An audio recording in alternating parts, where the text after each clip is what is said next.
Welcome to Penrose Learning, where we make understanding easy. You'll start by enabling the phone's location and making sure apps may use it. Open Quick Settings and turn location on. This powers GPS, Wi-Fi, and network fixes. Next, go to Location right arrow mode and pick High Accuracy so the device uses GPS plus Wi-Fi and mobile networks for better fixes. Finally, check app permissions and grant location to the app you want to use. These steps activate all required sensors and permissions. Without them, further fixes won't work.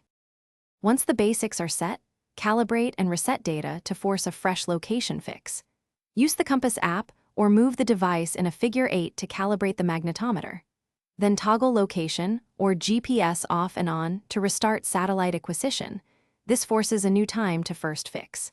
If your phone supports AGPS data management or the app offers GPS reset, clear AGPS/cache to remove stale satellite info. These actions remove bad cache data and let the phone require accurate signals.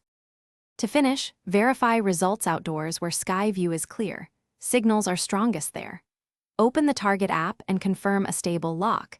If you still see incorrect location, restart the device to reload system services and reinitialize location providers. As a quick troubleshooting tip, enable airplane mode for about 10 seconds, then disable it to force network reconnection and a fresh location handshake. If problems persist, repeat AGPS clear or check for a system update. Updates often. Thanks for watching. If this was helpful, leave a like and consider subscribing. See you next time.